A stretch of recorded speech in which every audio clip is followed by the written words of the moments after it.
I'm going to try to whiz through this in the hour that we've had allocated, because there is, luckily for everyone, no rule changes this year. The FIH has decided to consolidate all the rules that have been introduced over the last 3, 4, 5, 6 years.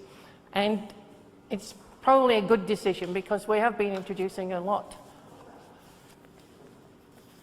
And the reason a lot have been introduced is because there are 3 committees in the FIH that are responsible for what umpires do out on the field, and which players have to be aware of, and what coaches have to be aware of. Let me just, I brought these out tonight because I've printed off.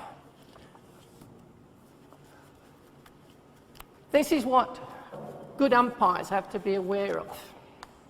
Right, just look how thick it is. This is put out by the FIH Umpires Committee, and it's the smallest of the lot. And that's what we're going to be looking at tonight. I say the FIH Umpires Committee because with a fair amount of derision in my tone, because there are people on the FIH Umpires Committee who've never umpired a game of hockey in their life. People get appointed to FIH committees for political reasons. Various countries, the really powerful countries, think that they've got a God-given right to have people on certain important committees. This one is put out by the FIH Competitions Committee, and they are at the forefront of all the rule changes, the regulation changes that have been coming into force over the last few years. And this one here is the actual rules book that's put out by the FIH Rules Committee. And once again, there are people on the FIH Rules Committee who've never umpired at all. So that's one reason why there's been a lot of confusion over the last few years as to how rules should be administered and how they should be interpreted. I think those of you that have been here in the past will probably remember that I've got a really classical memory in my mind of an Olympic qualifying tournament that I was at, and it was a combined men's and women's. And it was in New Zealand, and Hockey New Zealand organised a seminar like this, but in a packed out room that was running for about 3 or 4 days. And each night they asked one of the men umpires and one of the women umpires to do a presentation. And one night I went in and my presentation was on fitness for umpires. And the guy that was with me was a British guy called Graham Nash. And he was talking about the rules of the game.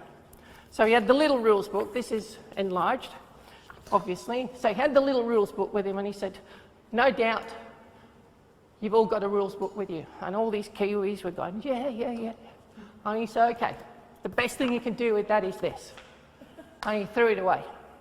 Because it's not the actual rule book that is important, it's the way those rules are interpreted.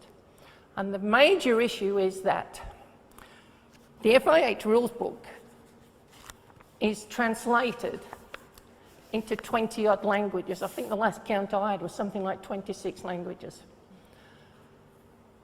Something always goes missing in translation. Even something in English can be read in different ways by different people. I was asked to go down to Ipswich once to adjudicate on a dispute between 2 male umpires who believed that the placing of a comma completely altered the meaning of a particular rule.